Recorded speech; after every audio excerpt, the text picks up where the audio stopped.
Hello and welcome. My name is Uta de Montes, and I am the host of this Marketing Summit for Coaches. And I'm really happy to introduce to you now our next speaker, Catherine Rowan. And Catherine's coaching background has been in helping clients with life transitions and clarifying new directions. And through this work, she learned most people yearn for a life that enables them to express their gifts and be valued for them. Unhappiness occurs when a person is valued for the wrong things.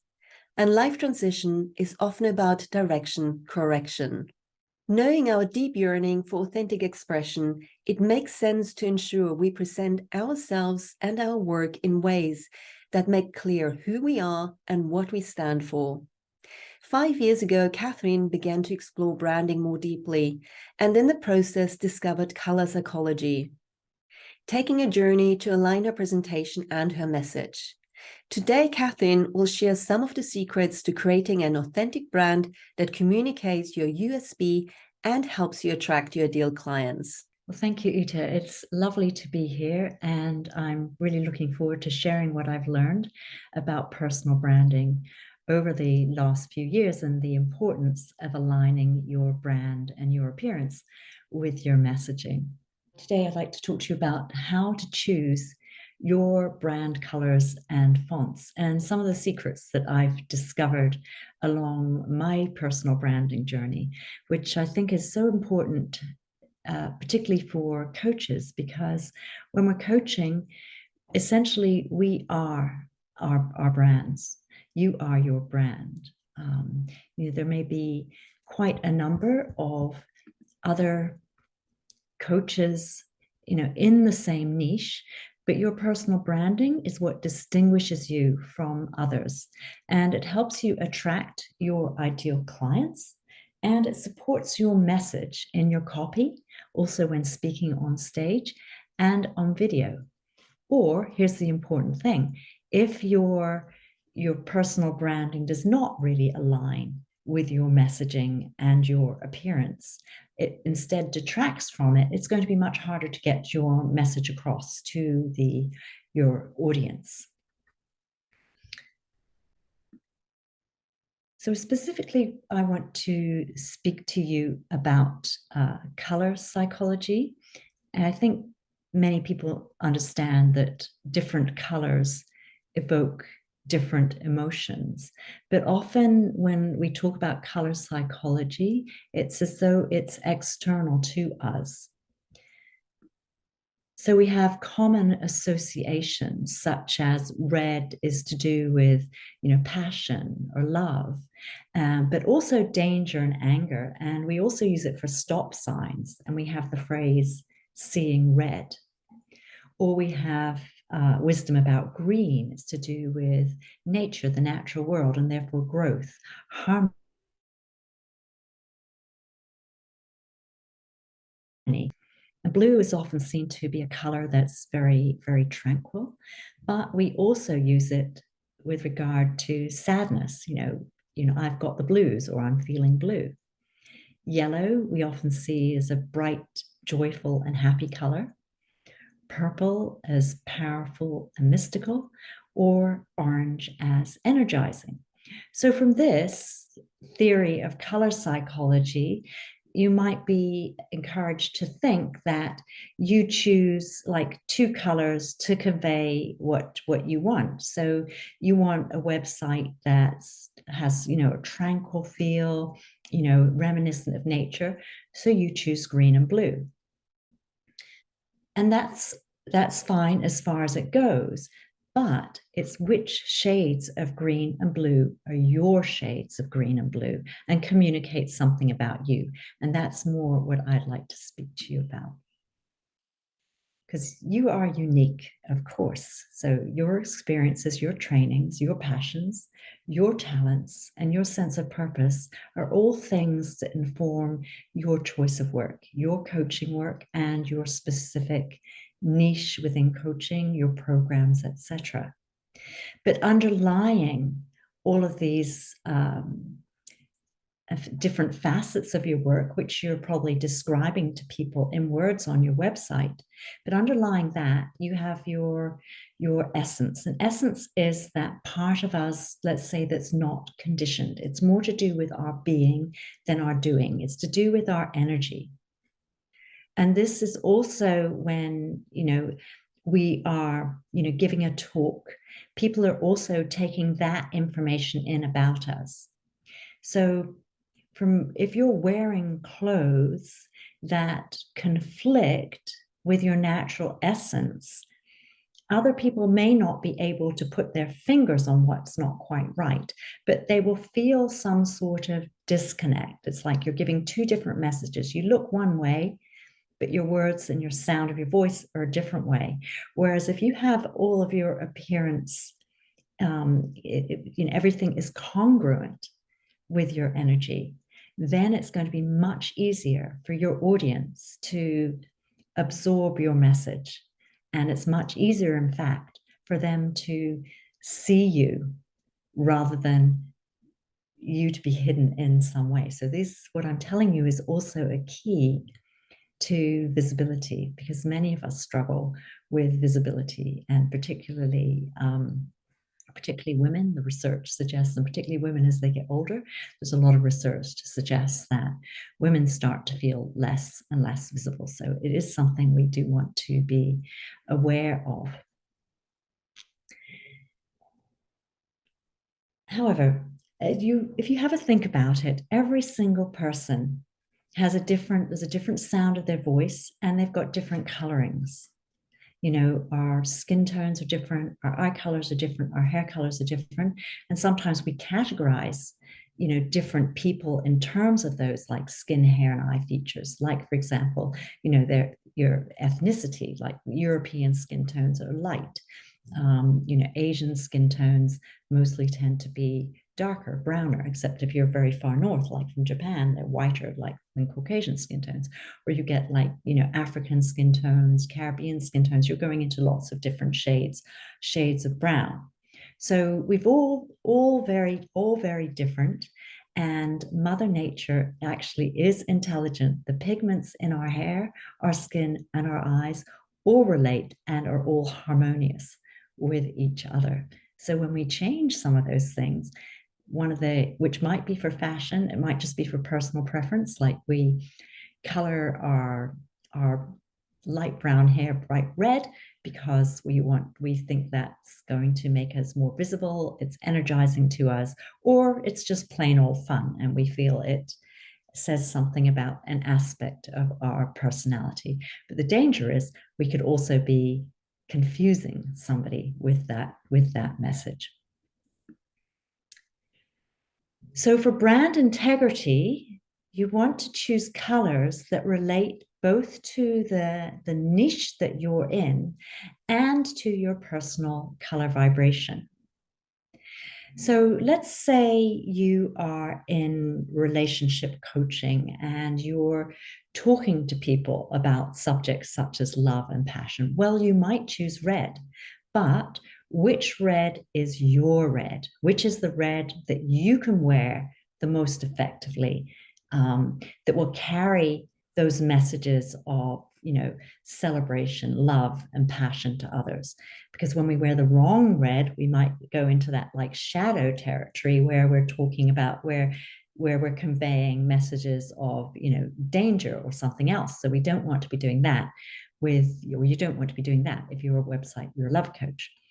Or let's say it's something a different topic, and you want to use colors of nature. You want to use greens, but which greens are your greens? Or you may have green eyes, in which case green is definitely one of your colors. But again, which shades of greens are the best for you to use?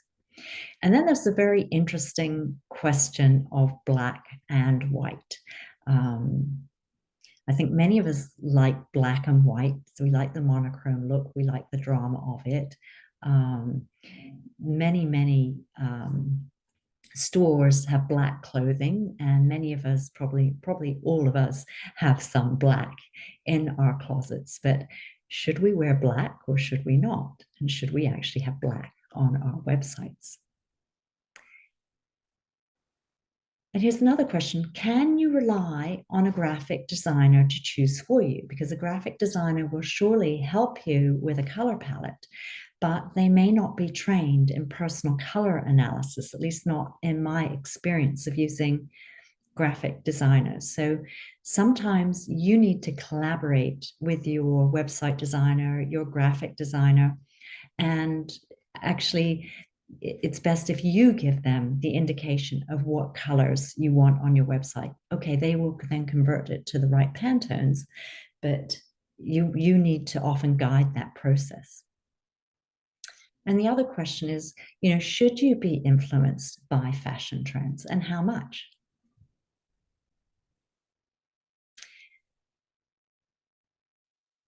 Okay, so I'd like to go now into a system of color psychology that I have trained in. It is a seasonal system, and I think many you might be familiar with it because there have been color systems around for a very long time. They became fashionable in the 1980s, and many people will have some awareness of whether they are a spring, a summer, an autumn, and a winter. And of course, you can't categorize everybody into 4 seasons, and many of these systems have subcategories.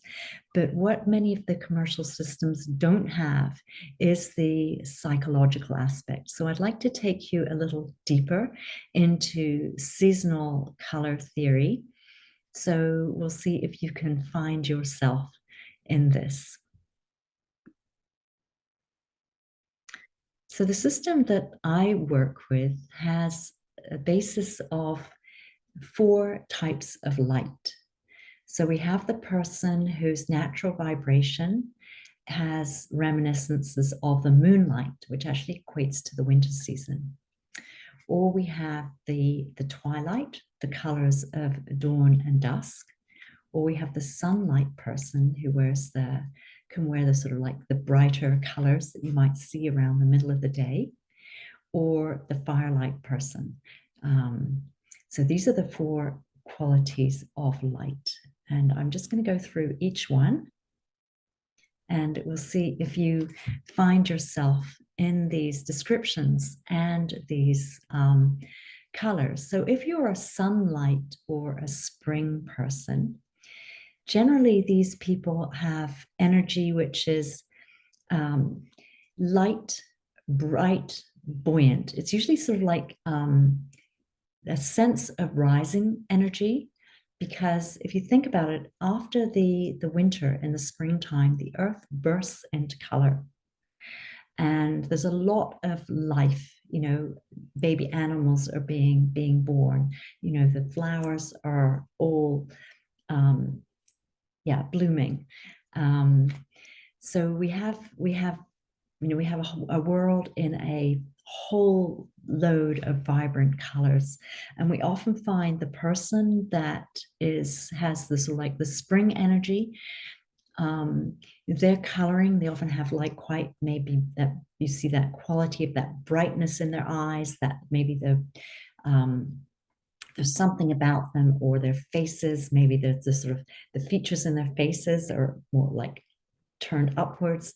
There's something about that rising energy. They have a gift, which is they bring joy into the world, and a fear that they won't be taken seriously, which is often how we, as we're growing up, we become conditioned and we start to present ourselves as what we are, something that we're not. So you might find that the natural person with a natural spring essence has muted themselves down in some way, or tried to make themselves appear more serious. So they might be wearing black, for example, for that. But black might not necessarily be one of their best colors to wear.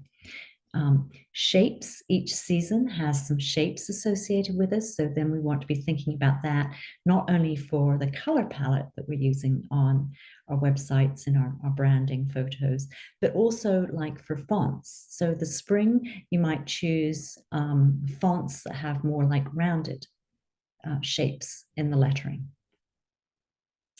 So as the So in spring, the world bursts into color. As we move into summer, the flowers on the blossom on the trees, of course, falls. The greens tend to deepen and go more muted. So in the heat of the summer, the colors actually go a bit duller. So here's the difference between like spring colors and summer colors. So summer colors, we have the softer, more muted colors of dawn and dusk. The summer person compared to the spring person, the buoyancy of the spring person, summer people often appear more sort of soft, more flowy. And their energy in the summertime, the earth sustains herself. So it's sustaining energy. Their gift to the world is showing that there's strength and softness. However, their fear is that their softness may appear to others as weakness. So again, they may have appeared to try to toughen up in their background or to wear colors that they think presents them as looking stronger. So the shape of the summer, as we see here down this dragon, the shape of the summer is the S curve. So a summer person in their branding, if they're wanting to use fonts, they might choose fonts that are a little bit more flowy and have that S curve shape in them, because that's going to convey something about their summer essence.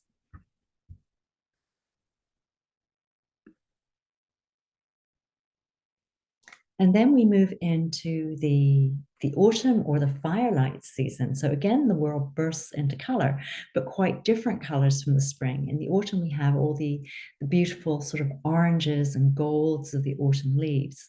And we also have some of these like deep sort of deep purples of the autumn fruits, like the figs, the aubergines, blackberries, things like that. And these like sometimes you get like these deep earthy orangey colors in some of the autumn vegetables, like, the squashes and things like that. So we have these sorts of colors often in a firelight or autumn palette.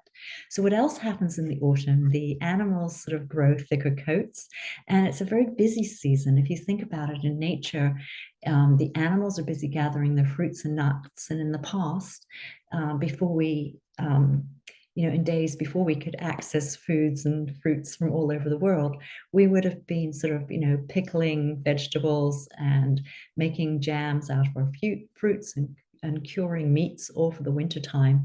So it was a busy season for people as well. And we often find this in the autumn person, a more dynamic energy, often focused on getting things done and completing, because it's a season of completion.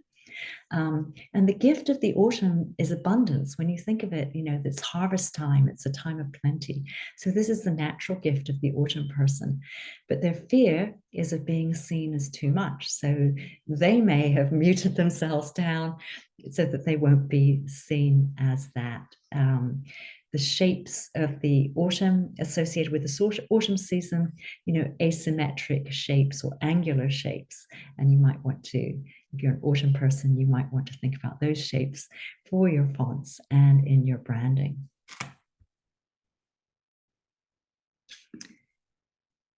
And then we come to the winter or the moonlight. So if you think about it, how at night, if you have like a full moon and that moonlight is hitting something and lighting it up, you have contrast. You also have contrast in the landscape. The leaves are gone. And of course, we're talking about, temperate climates here. The leaves are gone, and you may have snow on the ground with the darkened tree branches. It's actually the only time we ever get an opportunity in certain, latitudes to see the world in black and white. Which gives the landscape a type of drama. So we often find this in the energetic essence of a winter person. We get the drama, the contrast, the intensity. And it's sort of like a reflecting energy. It's a time for reflection and introspection is what I mean by reflecting. So the gift of the winter is having the black and white discernment, the ability to discern things. The fear is of being seen to be distant. So they may try to, put on a front that makes them feel more friendly or something like that. They may want to try to appear more like a spring person, for example, because we all try to cover up what we perceive to be or what we don't want to be seen to be, what our fears are. But when we do this work, when I do this work with a person, helping them to return to their natural essence, what we're wanting to do is address those past fears and help them to see where the actual strengths are in their season and to address that. So winter, we have geometric shapes, because if you think about it, no flowers in the winter landscape. We have more like geometric shapes. So again, you might want to use that in your branding. But whatever season you are, you can then think about, what you would actually see in that season. Like, is it a season where you would see flowers like spring or the summer? Or in the autumn, is it a season where you would see, leaves and, thick furred animals, or what do you see in the winter? You can play with these things, these images in your branding to communicate more about your essence, your season. And I just want to say, everybody, although we give somebody like everybody has like a dominant season, and none of us are all one thing, and many of us can express elements of different seasons. So you may have a secondary season that you also want to express some of the qualities are. But the way we access this information is, it's to do with things with your temperament, to do with your voice, to do with your movement. There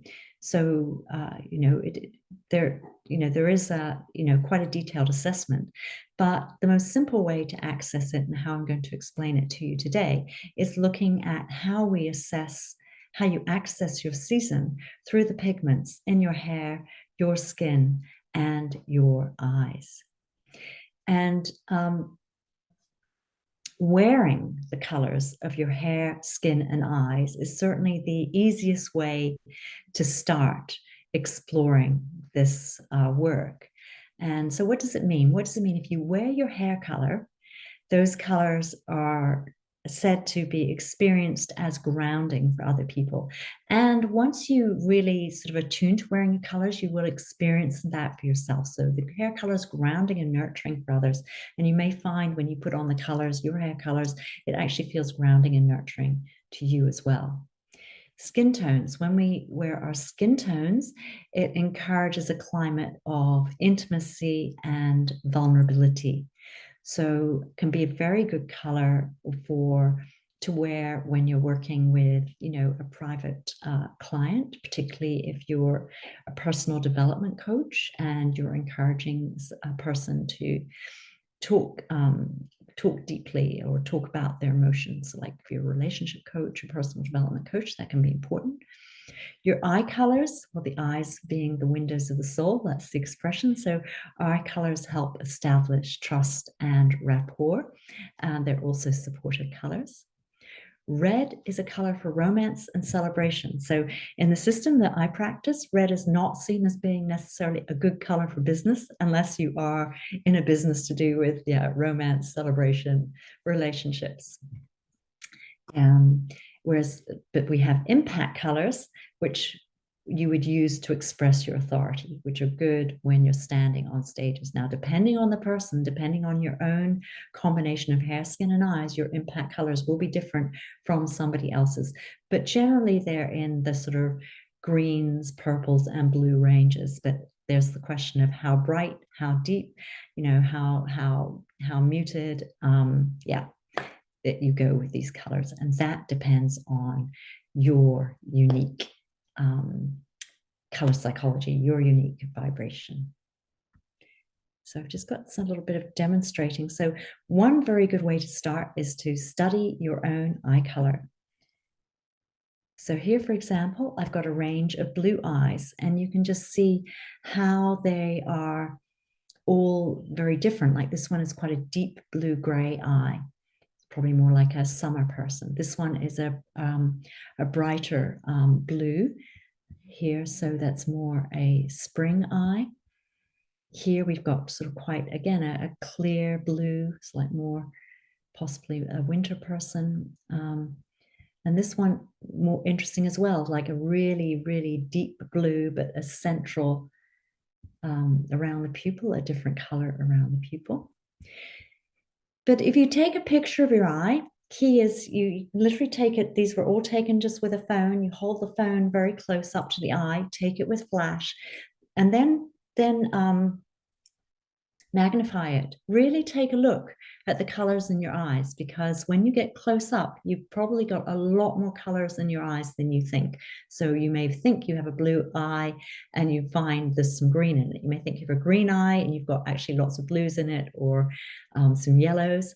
And you think you have a brown eye, but it may be actually sort of like browns and greens. It's really interesting to really look at the colors in your eye. So here we have a few different eyes that are more green or green blue. And you can see that some of the sort of green color from a distance comes from the yellow tones in the middle near the pupil.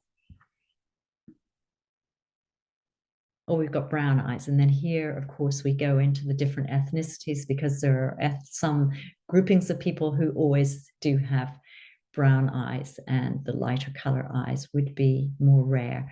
But so in the Caucasian brown eyes, often these eyes have actually some green in them as well as brown. Whereas we get into like the Asian, or somebody with some, this person is half Jamaican, you get the very different tones of brown eyes and the different tones of brown in the skin. So when you get up close, and like even the Caucasian skins, it's like different underlying colors of different pinks. Like, is there an underlying pink or blush or apricot? All of these things are relevant.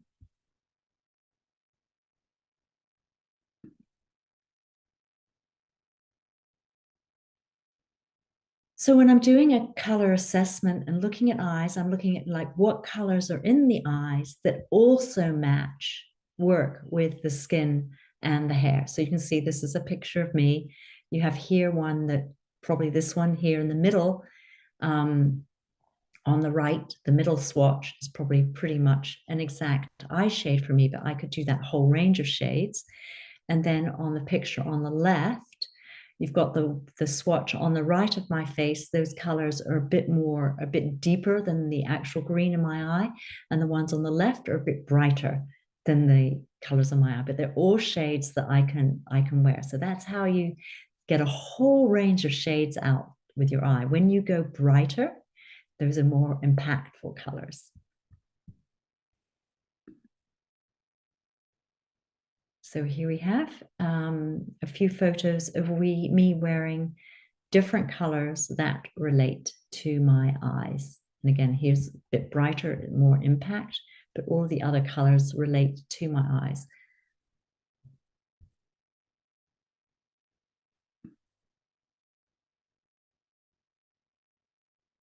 So here we go. These are skin tones. So these are, it's not my actual skin tone, but it's the underlying pink in my skin tone. And you can see it looks soft. I think I look fairly approachable in that. I'm not going to frighten anybody off wearing those colors. And here I've got a mixture of eye and skin tones on. Right, sorry. And here we go to hair colors. I mean, my hair color originally was quite a dark brown, so that relates to my original hair color.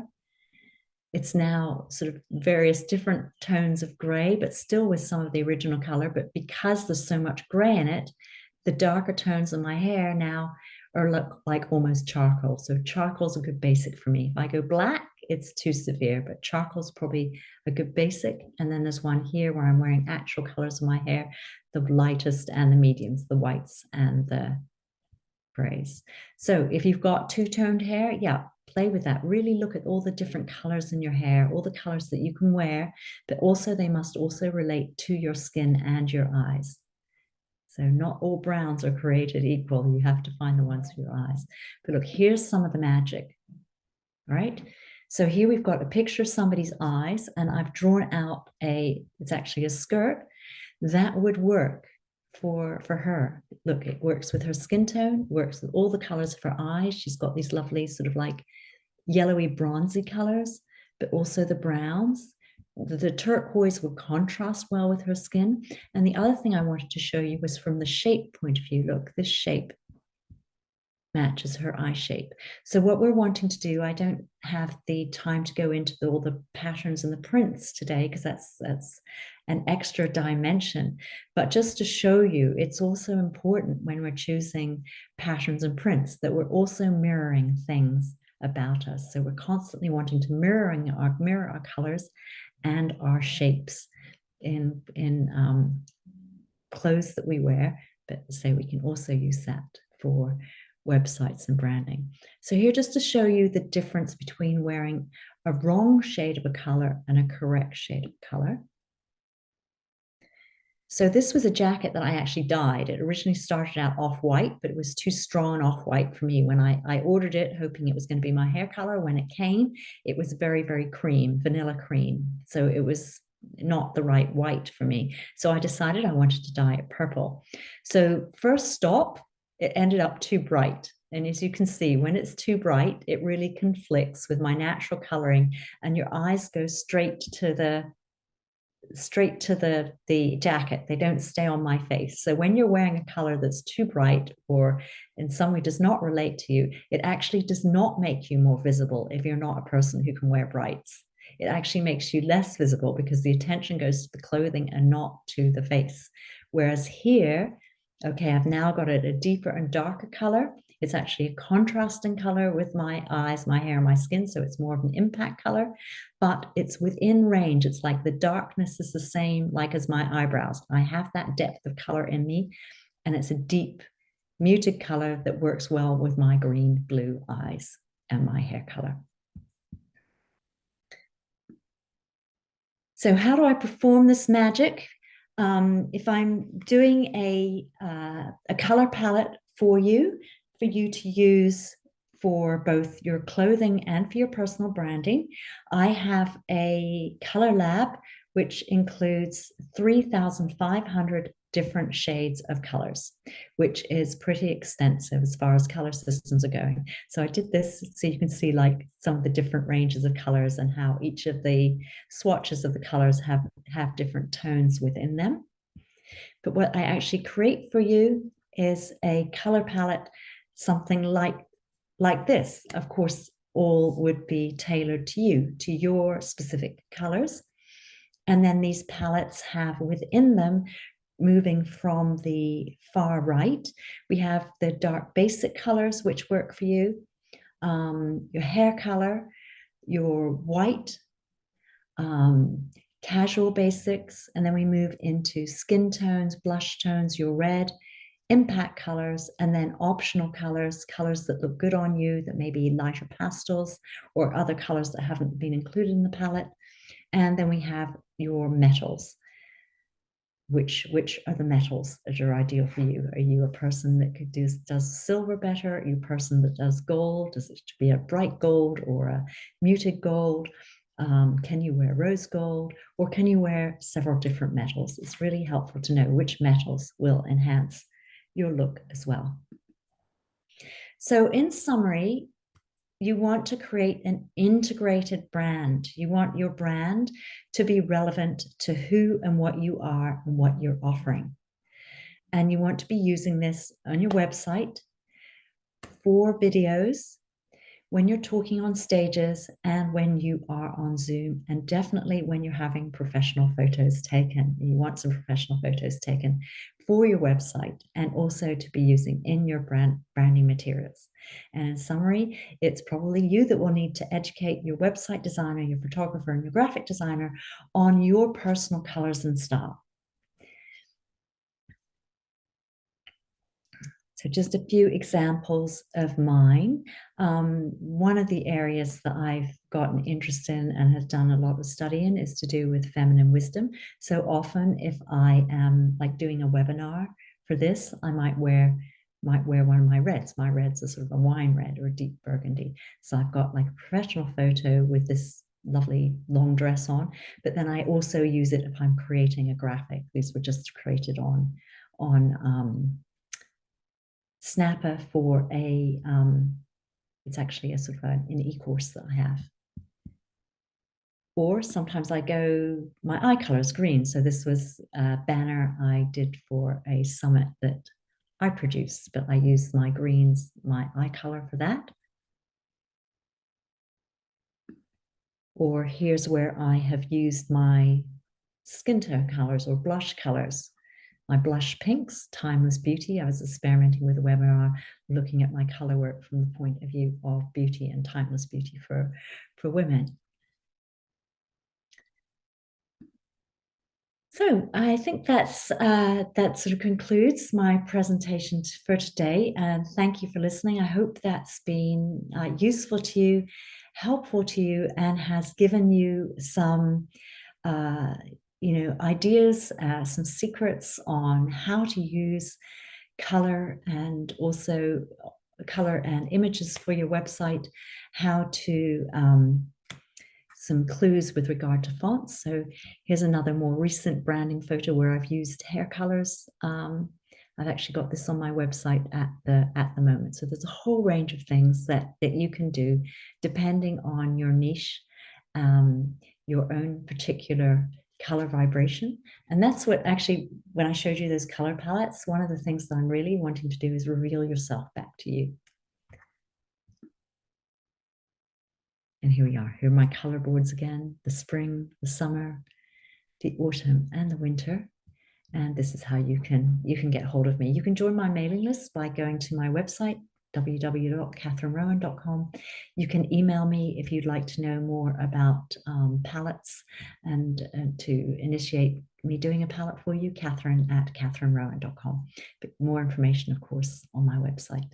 And thank you very much for your time and your attention. Lots of love. Oh, thank you so much, Catherine. That was a really great presentation. And I think you also have a gift for our viewers. Yes, I have. I would love to extend a discount to all those who are watching who would like a color palette. And I'm offering 10% off for all palettes that are booked by the 1st of May. So usual price for palette is £500, which includes the actual color palette. They're made by a very specialist color lab. They're handmade. And so the value of that palette is included. The value of the palette itself is about £150 at my cost price. But I also include a consultation and a report with that, plus the analysis of which I usually do from photo if somebody is not close enough to come to me personally to have it done, or we do it I can do it face to face, and the analysis itself usually takes around 2 hours. So yeah, there's quite a bit of my personal time as well as the report and the individual color palette. And I'd be very excited to help people with those, and people who want to look at it for branding, then we can look at converting the colors that I do to their Pantone colors, or in the consultation discussing how they use their palette to enhance their personal brand.